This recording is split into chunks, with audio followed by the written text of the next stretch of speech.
నమస్తే. This is Gauri. Welcome to our channel. మరి ఈ రోజు చూసుకుంటే కర్నూలు జిల్లాలో జరిగిన బస్సు ప్రమాద ఘటన అయితే అందరినీ కలిచివేసింది. ఇరు తెలుగు రాష్ట్రాల్ని కూడా ఆంధ్రప్రదేశ్, తెలంగాణ ప్రజలు ప్రయాణిస్తున్న V Kaveri travels bus road number highway 44 మీద జరిగిన యాక్సిడెంట్ ఏదైతే ఉందో మరి ఈ ప్రమాద ఘటనలోని అనేక మంది మృతి చెందినట్లుగా తెలుస్తుంది. మరి దాదాపు దీనిలోనే 41 మంది ప్రయాణికులు ప్రయాణిస్తున్నారు. వీరిలో ఇప్పటి వరకు అయితే మాత్రం 19 మంది ఇంచుమించుగా సజీవ దహనమైనట్లుగా తెలుస్తుంది. మిగిలిన కొంతమంది 41 మందిలోని మిగిలిన వారు ఎవరైతే ఉన్నారో వీళ్ళందరూ కూడాను ఎమర్జెన్సీ ఎగ్జిట్ నుంచి కొంతమంది దూకి అప్రమత్తమై వారు పారిపోవడం జరిగింది దూరంగాను. మరి కొంతమంది అయితే మాత్రం దూకి గాయాల పాలై ఆ చుట్టుపక్కల రక్షణ కొరకు వాళ్ళు పరుగులు తీయడం అయితే జరిగింది. మరి ఈ ఘటన తెల్లవారుజామున 3 గంటలకి జరిగినట్లుగా 3, 4 ఆ ప్రాంతంలో జరిగినట్లుగా తెలుస్తుంది. మరి ఈ వోల్వో బసెస్ యాక్సిడెంట్స్ అన్నీ కూడాను ఇలాంటి ఎర్లీ అవర్స్ లోనే ఎందుకు జరుగుతూ ఉన్నాయి? అంటే బస్సు స్పీడ్ లిమిట్ క్రాస్ అవ్వడం వలన, లేకపోతే బస్సుకి ఫిట్‌నెస్ లేకపోవడం వలన, ఎయిదర్ బస్సులో ఉన్న వాళ్ళు డ్రైవింగ్ ఎవరైతే చేస్తున్నారో వీళ్ళు నిద్రావస్థలోకి వెళ్ళిపోతున్నారా? మరి కంపల్సరీగా డ్రౌజినెస్ అలర్ట్ సిస్టమ్ అయితే ఉంటుంది. మరి ఈ అలర్ట్ సిస్టమ్ ని వీళ్ళు అసలు వాడుకుంటున్నారా? బస్సులో అసలు ఇది ఉంటోందా? అసలు ఈ అలర్ట్ సిస్టమ్ అనేది ప్రతి బస్సులోని వాళ్ళు మెయింటైన్ చేస్తున్నారా? అది ఉందా లేదా? మరి ఫిట్‌నెస్ కి సంబంధించిన అధికారులు ఎప్పటికప్పుడు తనిఖీలు చేస్తున్నారా లేదా? అనే విషయం మీద అయితే మాత్రం పలు రకాల అనుమానాలు వ్యక్తమవుతున్నాయి. మరి ఈ బస్ అసలు మొదటగా యాక్సిడెంట్ ఎలా జరిగింది? దానిలో ప్రయాణిస్తున్న ప్రయాణికులు ఎవరైతే ఉన్నారో ఈ ప్రమాదాన్ని వెంటనే అప్రమత్తమై తేరుకుని నిద్రావస్థలో ఉన్నవాళ్ళు తేరుకుని చూసిన వారు చెప్పిన విషయం అయితే మాత్రము బస్సు ఒకేసారి మంచి నిద్రలో ఉన్నప్పుడు గట్టి శబ్దం వినిపించింది. మేల్కొని చూసేసరికి ఏదో జరిగింది అని చెప్పేసి అప్పటికే భయం, ఆందోళనతో ఉన్న నేపథ్యంలో వెంటనే మేల్కొని చూసేసరికి ఒక బైక్ బస్సుని ఢీకొట్టడం జరిగింది. ఒక యువకుడు వెళ్తూ ఉన్నాడు. కొంత దూరం దాదాపు 300 నుంచి 400 మీటర్ల బస్సు అమాంతంగా ఈడ్చుకుంటా పోయింది. ఎందుకంటే అసలు వోల్వో బస్సు స్పీడ్ అనేదే చాలా హై స్పీడ్‌లో ఉంటుందది.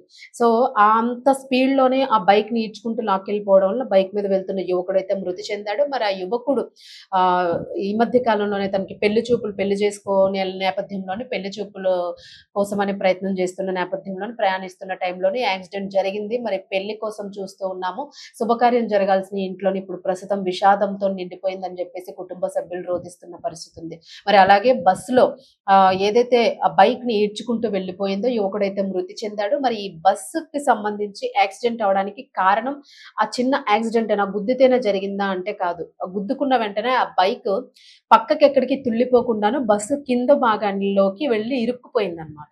సో, ఆ ఇరుక్కుపోవడంతోని బస్‌కి సంబంధించిన కింద ఉన్న పార్ట్స్, ఆయిల్ ట్యాంకర్ ఇవన్నీ ఏవైతే ఉంటాయో దానికి తాకడము, బస్‌లో ఆ బైక్‌లో ఉన్న పెట్రోల్ గూడా లీక్ అవ్వడము, ఈ పెట్రోల్ మొత్తం అన్నీ కలిపి రాసుకోవడంతోని ఒక రకమైన ఖచ్చితంగా నిప్పు చెలరేగుతుంది గాబట్టి, ఈ నిప్పు ఏదైతే మండిందో ఇది మొత్తం ఒకేసారి ట్యాంకర్‌ని బ్లాస్ట్ చేసినట్లుగా తెలుస్తుంది. ఈ నేపథ్యంలోనే మొత్తం వోల్వో బస్ అంటేనే మరి ఏసీ కండిషన్స్, ఆ జనరేటర్స్ అవన్నీ కూడా ఉంటాయి. దట్టు ఫోమ్ షీట్స్ ఉంటాయి. ఓవరాల్‌గా మొత్తం షీల్డ్‌గా అయిపోయి ఉంటుంది. సో, ఈ సీలింగ్ ఏదైతే ఉందో ఇదంతా గూడా ఒక సాఫ్ట్ మెటీరియల్‌తోని తయారు జేస్తారు. ఎక్కువగా ఇదేంటంటే ఒకేసారి మంటలు రావడంతోన కాలిపోయే ఛాన్స్ చాలా ఎక్కువగా ఉంటుంది. సో, అదే మాదిరిగా జరిగిన ఈ యాక్సిడెంట్‌లోని నిప్పు రావడంతోని మొత్తం ఒకేసారి బ్లాస్ట్ అయ్యి బస్సు అక్కడికక్కడే మొత్తం అసలు పూర్తిగా తీవ్ర స్థాయిలోనే ఒక జల్లెడలాగా అయిపోయింది. ఇంత చిన్న రేణువు గూడా కనిపించలేనంతగాను మొత్తం జల్లెడలాగా అయిపోయింది. మరి దానిలోన సజీవ దహనం అయిపోయిన వాళ్ళ పరిస్థితిని చూస్తే గూడాను అసలు చాలా బాధాకరంగా ఉంది. పూర్తిగా స్కెలిటల్స్ మాత్రమే అందులో కనిపించినాయి. అంటే మాంసం ముద్ద కాస్త గూడా కనిపించలేని పరిస్థితిలోని బాడీస్ అన్నీ గూడా దగ్ధమైపోయినట్లుగా మనకు కనిపిస్తుంది. మరి వెంటనే అక్కడే అనుకోకుండా అదే దారిలో వెళ్తున్న ఒక కుటుంబ సభ్యులు కారులో ప్రయాణం చేస్తూ ఉన్నారు. వారు దేవస్థానానికి ఎక్కడో దర్శనం కోసం వెళ్తూ ఈ శబ్దం వచ్చి బస్సు నిప్పంటుకున్న ప్రమాదాన్ని గుర్తించి వెంటనే వాళ్ళు అక్కడ ఆపడం జరిగింది. ఆపి వెంటనే దీని ప్రమాదానికి సంబంధించి ఫోన్ చేసి అధికారులకైతే తెలియజేయడం జరిగింది. వెంటనే అప్రమత్తమైన ప్రభుత్వము అలాగే అధికారులు కూడా హుటాహుటిన ట్రాన్స్‌పోర్టేషన్‌కి సంబంధించిన వారందరూ కూడాను ఆ బస్‌కి సంబంధించి ఏం జరిగింది ఏంటి అని చెప్పేసి వెంటనే కూడా అప్రమత్తమై వెంటనే అక్కడికి వెళ్లి విచారించడం జరిగింది. ఆ ప్రమాదానికి సంబంధించి అక్కడ ఎవరైతే దగ్ధమైపోయిన బాడీస్‌ని గాని వాటన్నింటిని క్లియర్ చేయడము, మరి మిగిలిన వాళ్ళు ఎక్కడికెళ్లారు అన్న దాని గురించి గూడా ప్రస్తుతం అయితే విచారణ జరుగుతా ఉంది. మరి మిగిలిన కుటుంబ సభ్యులైతే మాత్రం విపరీతంగా రోదిస్తున్న పరిస్థితి. ఎందుకు అనంటే అనేక మంది అందులో ఉన్నవారు చాలా మంది తల్లి, తండ్రి, పిల్లలు అలా పూర్తిగా కుటుంబం గూడా దగ్ధమైపోయిన పరిస్థితి చూసాము. సాఫ్ట్‌వేర్ ఇంజినీర్స్ ఉన్నారు, చిన్నారులున్నారు, కొత్తగా పెళ్ళైన వారు ఇట్లా అందరూ ఉన్నారు అందులోనే. సో, పండక్కెళ్ళి వస్తున్న వాళ్ళున్నారు. దీపావళి పండుగ చేసుకొని తిరుగు ప్రయాణం అవుతూ వెళ్తున్న వాళ్ళున్నారు. మరి ఈ నేపథ్యంలోని ఇలా వెళ్తున్న రకరకాల మనము గతంలో ఇలాగే అనేక రకాల యాక్సిడెంట్స్ దాదాపు 2009 నుంచి తీసుకుంటే ఇలాంటి యాక్సిడెంట్స్ దగ్గర దగ్గరగా ఒక 18, 16 జరిగినట్లుగా తెలుస్తుంది. ఈ ఎన్నేళ్లలో కూడాను 250 మందికి పైగానే ఈ రకంగా బస్ యాక్సిడెంట్ ద్వారా మృతి చెందినట్లుగా తెలుస్తుంది. మరి ఒక్కొక్క రకమైన యాక్సిడెంట్ ఒక్కో రీతిలోని ఉంది. ఒకటి బస్సు యూటర్న్ తీసుకుంటూ ఉంటే ఆ హెవీ లోడ్‌కి టర్న్ చేసుకోలేక వెహికల్ మొత్తము కొలాప్స్ అయిపోయిన పరిస్థితి కనిపించింది. ఎక్కువగా కూడాను స్పీడ్ లిమిట్ క్రాస్ చేయడం వలన ఎర్లీ అవర్స్‌లోనే జర్నీస్ చేయడం వలన డ్రైవర్‌కి ఎవరైతే ఉంటారో వాళ్ళకి ఆల్టర్‌నేటివ్ డ్రైవర్ ఒక్కొక్కసారి ఉండడము, ఉండకపోవడం కూడా కనిపిస్తుంది. సో, ఏవైతే బస్సుల్ని ఎలా మెయింటైన్ చేయాలి అని ఫిట్‌నెస్‌కి సంబంధించి కూడా ఆదేశాలుంటాయో వీటిని కూడా పాటించకపోవడం వలన ఆర్‌టీఓ ఇచ్చే ఆదేశాలను కూడా పాటించకపోవడం వలన ఈ తీవ్రమైన యాక్సిడెంట్స్ జరుగుతూ ఉన్నాయి అని చెప్పేసి కూడా అధికారులు చెప్తూ ఉన్నారు. మరి దీనికి సంబంధించి ఏపీ ప్రభుత్వము, అలాగే తెలంగాణ ప్రభుత్వము, ముఖ్యమంత్రులు ఇద్దరు గూడాను స్పందించడం జరిగింది. మరి స్పందించి ఈ మృతి చెందిన వారికి చంద్రబాబు నాయుడు ప్రభుత్వం తరపు నుంచి రూ. 5,00,000 మృతి చెందిన వారికి, అలాగే గాయాల పాలైన వారికి రూ. 2,00,000 నష్టపరిహారం చెల్లిస్తున్నట్లుగా తెలిసింది.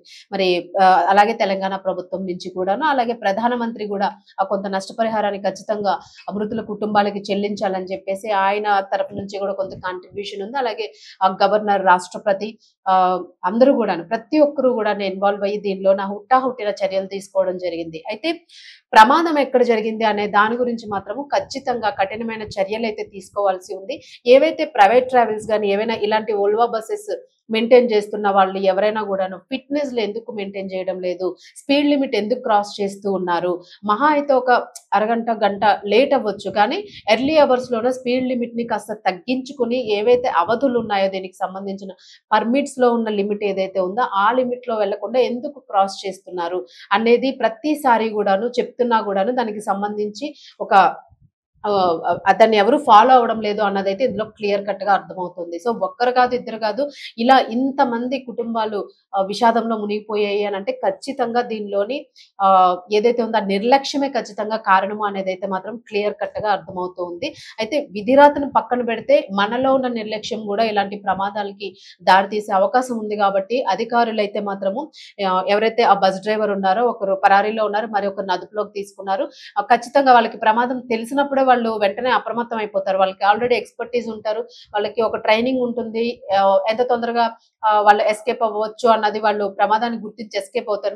మరికొంతమంది డ్రైవర్స్ అయితే కాస్త ఆలోచించి ప్రమాదాన్ని ఎలా తప్పించాలని ఆలోచిస్తూ ఉంటారు. మరికొంతమంది ఖచ్చితంగా వాళ్ళ ప్రాణం పోయినా పర్వాలేదు, ప్రయాణికుల్ని సేఫ్ సైడ్ ఉంచాలి అని చెప్పేసి చాలా మంది వాళ్ళ ప్రాణత్యాగం చేసిన డ్రైవర్స్ కూడా ఉన్నారు. సో, ఒక్కరి వలన అనేక మంది బ్రతికి బట్టగడతారు అని ఒక ఆలోచనతోని కూడా చాలా మంది చాలా యాక్టివ్‌గా ఉండి ఎమర్జెన్సీ అలర్ట్స్‌ని, అలారమ్స్‌ని గాని, ఎమర్జెన్సీ ఎగ్జిట్‌లని గాని ఉంచి వాళ్ళని బయటికి పంపించేసే ప్రయత్నం అయితే చేస్తారు. మరి ఈ రకమైన ట్రైనింగ్స్ వాళ్ళకి ఉంటూ ఉన్నాయా? ఈ రకంగా ఉంటున్నారా డ్రైవర్స్? లేదు, ఎంతమంది పోయినా పర్వాలేదు అనుకోని వాళ్ళు ముందు సేఫ్ సైడ్ ఉండడానికి వాళ్ళు జంప్ చేసేయడము, వాళ్ళు తప్పించుకోవడము, బస్‌ని అలా నిర్దాక్షిణ్యంగా వదిలేయడము ఇలా చేస్తూ ఉన్నారా? సో, అనంటే కొన్ని కేసెస్‌లో అలా జరుగుతుంది. కొన్ని కేసెస్‌లో మరి ఇలా జరుగుతుంది. సో, ఈ విషయంలో తీసుకుంటే ఖచ్చితంగాను ఒక వ్యక్తి అయితే పరారీలో ఉన్నాడు. మరొక వ్యక్తినైతే అదుపులోకి తీసుకున్న పరిస్థితులు మనం చూసాం. మరి అసలు దీనికి సంబంధించి అసలు ఈ బస్‌కి సంబంధించి ఏంటి ఈ డీటెయిల్స్ ఒకసారి చూసుకుంటే, ఈ హైదరాబాద్ నుంచి బెంగుళూరు వెళ్తున్న Vemuri Kaveri travels Kaveri travel bus ఏదైతే ఉందో దీనికి సంబంధించి తెలంగాణలోని 16 చలాన్‌లో ఉన్నట్లుగా తెలుస్తుంది. అంటే బస్సు ఓవర్‌టేక్ చేసిన చలాన్స్ ఎప్పుడంటే 2024 జనవరి 27 నుంచి 25 వరకున ఈ మధ్య కాలంలోనే తీసుకుంటే అక్టోబర్ 9 వరకును ఈ బస్‌కి సంబంధించి 16 సార్లు ట్రాఫిక్ నిబంధనలు ఉల్లంఘించినట్లుగా తెలుస్తుంది. అంతేకాకుండా 9 సార్లు నో ఎంట్రీ జోన్స్ ఏవైతే ఉంటాయో, వెళ్ళకూడని జోన్స్ ఏవైతే ఉంటాయో ఈ జోన్స్‌లో కూడా ప్రవేశించి జరిమానాలు విధించిన పరిస్థితి కూడా ఈ బస్ కి సంబంధించి కంప్లైంట్స్ ఉన్నాయి. అంతేకాకుండా హై స్పీడ్ డేంజరస్ డ్రైవింగ్ ఉల్లంఘన పైన కూడాను ఈ బస్ కి చలాన్స్ అయితే పడినాయి. అంటే ఇదేమి ఫస్ట్ కాదు, డ్రైవింగ్ ఎక్స్పర్ట్ కాకపోవడము కాదు, వీళ్ళపైన ఎలాంటి కేసు లేదు అని అనుకోవడానికి కూడా లేదు. మరి ఇన్ని జరిగినప్పుడు, ఇన్ని చలాన్స్ మీ మీద పడ్డప్పుడు అన్ని రకాల చలాన్స్ ఉన్నాయి. నో స్పీడ్ లిమిట్ చలాన్ ఉంది. తర్వాత అసలు ఎంట్రీ లేని జోన్ లోకి ఎంటర్ అయిన చలాన్ ఉంది. ప్రతిదీ కూడా ట్రాఫిక్ సిగ్నల్ పడేటప్పుడు మీరు ఓవర్ రూల్ చేసి, ఓవర్ క్రాస్ చేసి వెళ్ళిపోయిన చలాన్స్ కూడా చాలా ఉన్నాయి. అంటే ఒక ఓల్వా బస్సు ఎంత వెయిట్ ఉంటుంది, ఎంత కెపాసిటీ ఉంటుంది, దాని హై స్పీడ్ లెవెల్ ఎంత ఉంటుంది, మరి అకార్డింగ్ టు దిస్ ఎంత జాగ్రత్తగా అప్రమత్తంగా డ్రైవింగ్ చేయాలి. మరి ట్రాఫిక్ వాళ్ళకి ఖచ్చితంగా ఇది way to way, kilometre to kilometre వాళ్ళు తీసుకున్న డ్రైవింగ్ ని బట్టి ప్రతిదీ కూడా స్పీడ్ లిమిట్ వాళ్ళకి రికార్డ్ అవుతూనే ఉంటుంది. కాబట్టి మరి ఎందుకు అప్రమత్తంగా లేదు, ఇలాంటి వాళ్ళని, ఇలాంటి బస్ ని, దీన్ని ఎన్ని చలాన్స్ ఉన్న బస్ ని ఎందుకు ఇప్పటి వరకు సీజ్ చేయలేదు? దాన్ని ఖచ్చితంగా సీజ్ చేయాల్సిన అవసరం ఉంది. ఇవన్నీ పే చేసిన తర్వాత ఈ లిమిట్ క్రాస్ అవ్వరు అని ఒక క్లారిటీ వచ్చిన తర్వాత ఖచ్చితంగా ఇలాంటి బస్సులు మళ్ళీ రిలీజ్ చేయాల్సి ఉంటుంది. మరి ఎందుకు దీన్ని ఇంకా అట్లా వదిలేశారు? ఆ లిమిట్, స్పీడ్ లిమిట్ మెయిన్ గా ఏదైతే మెయింటైన్ చేయాలో ఈ లిమిట్ క్రాస్ అవ్వడం వల్ల ఇప్పుడు ఈ జరిగిన యాక్సిడెంట్ కూడాను మరి ఎందుకు అంత అప్రమత్తంగా ఉన్నారు?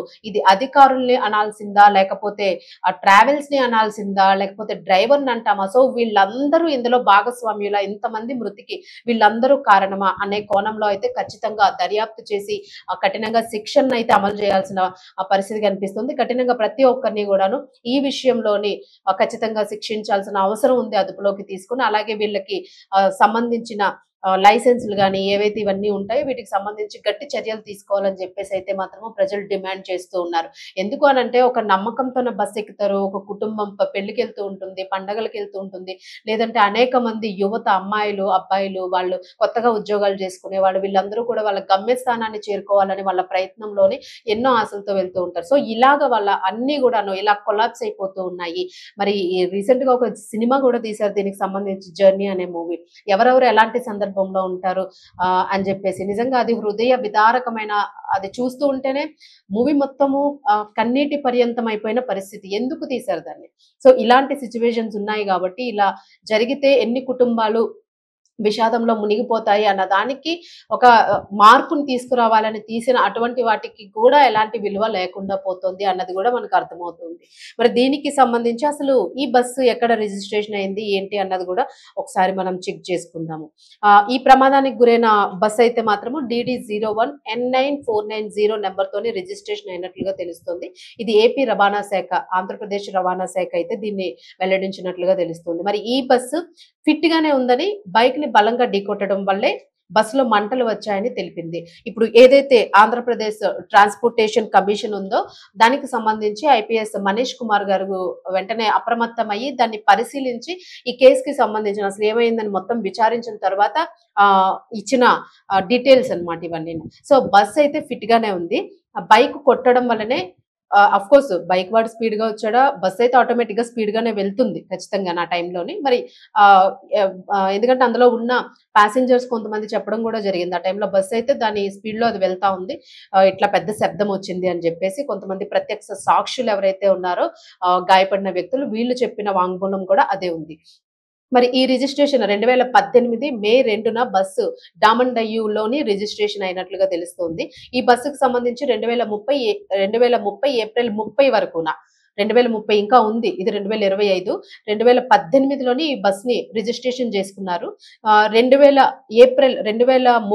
ఏప్రిల్ 30 వరకు టూరిస్ట్ పర్మిట్ జారీ అయింది. దీనికంటే టూరిస్టులకి సంబంధించి పర్మిట్ జారీ అయింది. మరి ప్రమాదానికి గురైన బస్సు ఫిట్ గానే ఉంది అని చెప్తూ ఉన్నారు, అంటే ఫిట్నెస్ బాగానే ఉంది. 2027 మార్చి 31 వరకు ఫిట్నెస్ ఉంది దీనికి సంబంధించిన ఫిట్నెస్ లైసెన్స్ ఏదైతే ఉంటుందో దీనికి సంబంధించి 2020 వరకును, అంటే ఇంకొక 2 సంవత్సరాలు దీనికి ఫిట్నెస్ లైసెన్స్ బాగానే ఉంది.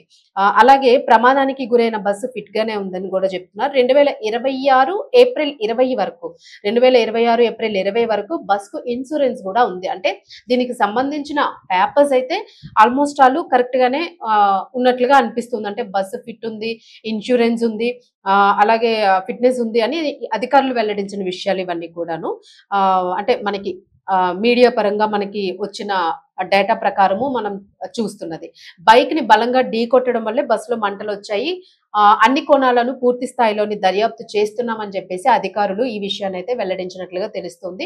మరి దర్యాప్తు నివేదిక మేరకు భవిష్యత్తులో ప్రమాదాల నివారణ చర్యలు తీసుకుంటామని చెప్పేసి రవాణా శాఖ తెలిపినట్లుగా తెలుస్తుంది. మరి దీనికి సంబంధించి ఇరు ప్రభుత్వాల ముఖ్యమంత్రులు, అలాగే ప్రధానమంత్రి, గవర్నర్, రాష్ట్రపతి ప్రతి ఒక్కరు కూడాను, అలాగే అన్ని ఫీల్డులకి సంబంధించిన వారు, మృతుల కుటుంబాలకి సంబంధించిన వారిని నష్టపరిహారం చెల్లించే దిశగా చేస్తూ ఉన్నారు. అలాగే దీనికి సంబంధించి యాక్షన్ తీసుకునే దిశగా కూడా దీని మీద చర్యలు తీసుకుంటామని చెప్తూ ఉన్నారు. మరి దీనికి సంబంధించి అసలు బస్సు ఎంత హైట్, ఎంత లెవెలు, సీటు గ్యాపింగ్ ఎట్లా ఉంటుంది అనేది కూడా ఇందులో ఒక ముఖ్యమైన పాయింట్ గా ఉంది. బస్ అయితే ఫిట్నెస్ గానే ఉంది. బట్ అక్కడ జరిగింది ఏంటంటే స్పీడ్ లిమిట్ ఒకటి మనకి ఇక్కడ మెన్షన్ చేయలేదు. స్పీడ్ లిమిట్ అసలు ఎంత క్రాస్ అయింది, ఎంత స్పీడ్ లో ఉండేటప్పుడు అది బరస్ట్ అయింది అనేది అయితే మాత్రం మేబీ మరి అది పూర్తిగా దగ్ధం అయిపోయింది కాబట్టి ఆ డీటెయిల్స్ అయితే ఇక్కడెక్కడ వెల్లడించినట్లుగా కనిపించడం లేదు. మరి డ్రైవర్‌ని ఎంక్వైరీ చేస్తే డ్రైవర్ త్రూనే ఈ విషయం అయితే బయటకొచ్చే అవకాశం ఉంది. ఆ డీటెయిల్స్ ఒకటి మనకి తెలియాల్సి ఉంది. సో, ఏదైనా కూడాను బస్సుకి సంబంధించి మాత్రం ఇన్స్యూరెన్స్ ఇవన్నీ ఉన్నప్పటికీ కూడాను చలాన్స్ అయితే మాత్రం ఉన్నాయి ఖచ్చితంగా. దీన్ని స్పీడ్ లిమిట్ క్రాస్ చేసినట్లుగా, ట్రాఫిక్ నిబంధనలని ఉల్లంఘించినట్లుగా ఉంది. సో, అది చాలా పెద్ద ఆరోపణ. ట్రాఫిక్ నిబంధనలు ఎప్పుడైతే ఉల్లంఘిస్తారో ఖచ్చితంగా ముందున్న వాళ్ళని గుద్దడానికి ఛాన్స్ గాని, ఏదైనా కూడా పెద్ద యాక్సిడెంట్స్ జరిగే అవకాశం ఉంటుంది. ఎందుకంటే సిగ్నల్ వదలంగానే హై స్పీడ్‌తో వెళ్ళిపోతుంది కాబట్టి సిగ్నల్ వదలక ముందే అనంటే వదిలే ముందర ఏదైనా ఉండి హై స్పీడ్‌తో వెళ్ళిందంటే ఖచ్చితంగా చాలా పెద్ద యాక్సిడెంట్స్ జరిగే అవకాశం ఉంటుంది. సో, ఖచ్చితంగా స్పీడ్ లిమిట్, ట్రాఫిక్ నిబంధనలు మాత్రం ఖచ్చితంగా దీన్ని చాలా క్లియర్ కట్‌గా దాన్ని టైట్ చేయాల్సిన అవసరం ఉంది అని చెప్పేసి అయితే చెప్తూ ఉన్నారు. మరి దీనికి సంబంధించి అసలు సీటింగ్ ఎంతుంది? ఎట్లా ఉండాలి స్పేస్ అనేది విషయానికొస్తే ఎక్కువగా మనకి దీనిలో కంప్లెయింట్ వస్తున్నదేంటంటే బస్‌కు సంబంధించిన పొడవు గాని, అలాగే సీటింగ్‌కి సంబంధించిన విషయంలో గాని చాలా టైట్‌గా బస్సులు చాలా ఇరుగ్గా ఉంటూ ఉన్నాయి. ఒకరికొకరు స్పేస్ కదలడానికి కూడా వీలు కానంత విధంగాను స్పేస్ ఉంటూ ఉంది. అంటే ఇప్పుడు మనకి పైన స్లీపర్స్ ఉంటూ ఉన్నాయి. కిందన 2 సీటర్స్ వస్తూ ఉన్నాయి. సో, వాళ్ళు దిగేటప్పుడు గాని, ఎక్కేటప్పుడు గాని, లేదా ఇటు వాళ్ళు అటు మూవ్ అయినప్పుడు గాని, ఆ మూవ్‌మెంట్‌కి మాత్రం చాలా ఇబ్బందికరంగా ఉంటుంది. ఆ మూవ్‌మెంట్ అన్నది ఇబ్బంది పడుతున్నాము అని చెప్పేసి అయితే చెప్తూ ఉన్నారు. మరి అసలు బస్సు హైట్, లెంత్, విడ్త్ ఇవన్నీ ఎట్లా ఉన్నాయి అనేది ఒకసారి చూసుకుంటే సాధారణంగా స్లీపర్ బస్సెస్‌లో అయితే మాత్రము 2/1 సీటింగ్ ఉంటుంది. 30-36 బెర్తులుంటాయి. అలాగే మల్టీ యాక్సిలర్ బసెస్ అయితే మాత్రము 36-40 మంది ప్రయాణికులు ప్రయాణించొచ్చు అని చెప్పేసుంది. మరి ఒక్కో బెర్త్ గూడాను 6 అడుగుల పొడవు, 2.6 అడుగులు ఇంచుమించు 2.5 అడుగుల వెడల్పు ఉంటుంది. సో, 2.6 ఉంటుంది. మరి ఈ బెర్తుల్ని అనుసంధానించే గ్యాలరీలతోని ఇక్కడ ఎక్కువగా సమస్య వస్తూ ఉంది అని చెప్తూ ఉన్నారు. అంటే ఏదైతే ఆ విడ్త్ ఉంటుందో సీట్‌కి మధ్యన ఉండే ఆ విడ్త్ ఏదైతే ఉంటుందో ఆ విడ్త్ మూవ్‌మెంట్ అసలు లేచి ఇటు పర్సన్ అటు వెళ్ళడానికి గాని, అటు పర్సన్ ఇటు వెళ్ళడానికి గాని, సో, ఇది చాలా ఇరుకుగా ఉండడంతోనే ఒక్కొక్కసారి ఇబ్బంది పడుతూ ఉన్నామని చెప్పేసి అంటూ ఉన్నారు. మరి ఈ బస్ ఏదైతే డిజైన్ చేస్తూ ఉన్నారో ఆ డిజైన్ మొత్తం ఓవరాల్‌గా షీల్డ్ అయిపోయి దాన్ని ఇంటీరియర్‌గా చేస్తారు కాబట్టి వాళ్ళు ఇచ్చిన ఆహ్, ఇంత వెడల్పు, ఇంత విడ్త్, ఇంత హైట్, ఇంత లెంత్ ఉండాలని ఏదైతే ఇస్తారో, మరి దీనికి సంబంధించి ఈ లోపల ఇంటీరియర్ అయిపోయిన తరువాత స్పేస్‌ని కాలిక్యులేట్ చేస్తారా? ఇంటీరియర్‌కి ముందే స్పేస్‌ని కాలిక్యులేట్ చేస్తారా? అన్నది కూడా తెలియాల్సి ఉంది మరి దీనికి సంబంధించి. ఎందుకనంటే ఖచ్చితంగా దీన్ని కాలిక్యులేట్ చేసుకునే గవర్నమెంట్ ఆర్‌టీఓ పర్మిషన్ ఇస్తుంది. మరి దీని లిమిట్ ఎంత ఉన్నదనేదైతే మాత్రం చూసుకోవాల్సింది. మరి దీనికి సంబంధించి ఎక్కువ కంప్లెయింట్ అయితే ఇక్కడే కనిపిస్తుంది. ఈ బస్సుల్లో ప్రయాణం సౌకర్యవంతంగా ఉన్నప్పటికీ కూడాను, ప్రయాణం అంటే రావడం, పోవడం సౌకర్యవంతంగా ఉన్నప్పటికీ కూడాను, సీట్ల మధ్యలోని పరిమితి స్థలం వల్ల ప్రయాణికులు కదలడానికి చాలా ఇబ్బందిగా ఫీల్ అవుతూ ఉన్నాము అని చెప్తూ ఉన్నారు.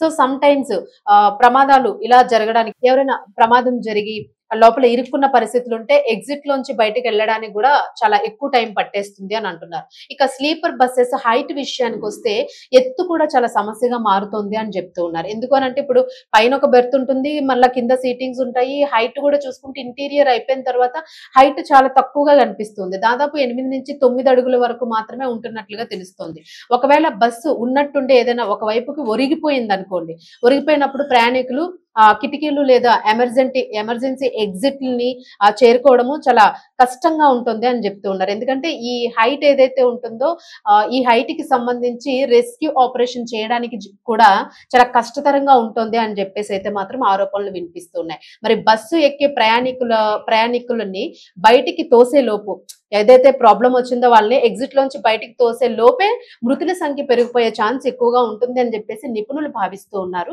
ఎందుకంటే ఖచ్చితంగాను ఒకరినొకరిని ఫాస్ట్ గా మనం దొయ్యాలి అని అంటే హైట్ గాని విడ్త్ గాని ఉండే ఎగ్జిట్ యొక్క ప్లేసింగ్ గాని అది కూడా చాలా కష్టతరంగా మారే ఛాన్స్ ఎక్కువగా ఉంది అని చెప్పేసి అంటూ ఉన్నారు. సో వాస్తవానికి నిజంగానే అదైతే చాలా ఇబ్బందికరమైన విషయమే. మరి చాలా మంది ఈ మార్నింగ్ టైంలోని డ్రైవింగ్ చేయడం వలన కూడా ప్రమాదం ఎక్కువగా ఉంటూ ఉంది. మార్నింగ్ టైంలోని ఏదైతే డ్రౌజినెస్ అలారమ్స్ ఉంటాయో వాటిని ఖచ్చితంగా వాడాలి. అవి పనిచేస్తున్నాయా లేదా, అవి పనిచేస్తున్నట్లుగా అసలు చెక్ చేసుకుంటున్నారా లేదా ఎప్పటికప్పుడు అనేది కూడా ఇదొకటి కూడా ఉంది. ఎందుకంటే ఇలా ఎర్లీ అవర్స్ లోనే ఎక్కువ జరుగుతూ ఉన్నాయి కాబట్టి. మరి దీనికి సంబంధించి కూడా చర్యలు తీసుకోవాల్సి ఉంది. మరి మృతుల సంఖ్య అంటే మిగిలిన వారు గాయాల పాలై ఉన్నారు కాబట్టి ఇంకేమైనా పెరుగుతుందా లేదా అక్కడితో ఆగుతుందా అనేది కూడా ఒక ఆందోళనకరంగా ఉంది. ప్రతి ఒక్కరు కూడా దీని మీద స్పందించిన పరిస్థితి మనం చూస్తూ ఉన్నాం. మరి వోల్వో బసెస్ ఎక్కే ముందు ప్రతి ఒక్కరు కూడా కాస్త ఆలోచించుకొని జాగ్రత్త పడాల్సిన అవసరం ఉంది. అలాగే ఏవైతే ప్రైవేట్ ట్రావెల్స్ ఉంటాయో వీటిలన్నింటికి కూడాను పర్మిట్స్ ఇచ్చే ముందుగానే అవన్నీ మెయింటైన్ చేస్తున్నాయా లేదా అన్న విషయం గాని, ముఖ్యంగా స్పీడ్ లిమిట్ కి సంబంధించి ఆంక్షలైతే గట్టిగా స్ట్రిక్ట్ చేయాల్సిన అవసరం ఉంది అని చెప్పేసి కూడా ప్రజల నుంచి మనకి వినిపిస్తున్న ఒక ఆరోపణ. మరి దీనికి సంబంధించి ఖచ్చితంగా ప్రభుత్వాలు, అధికారులు చర్యలు తీసుకోవాలని ఆశిద్దాము. మరి దీనికి సంబంధించి అప్డేట్ కోసం వెయిట్ చేస్తూ ఉన్నాము. ఇంచుమించుగాను గాయాల పాలైన వారు గాయాలతోనే తప్పించుకోవాలి. ప్రాణాపాయ స్థితికి చేరుకోకూడదని ఆశిద్దాము. అలాగే మృతుల కుటుంబాలకు కూడా సంతాపాన్ని తెలియజేసే ప్రయత్నం మన వరకు ఉంది.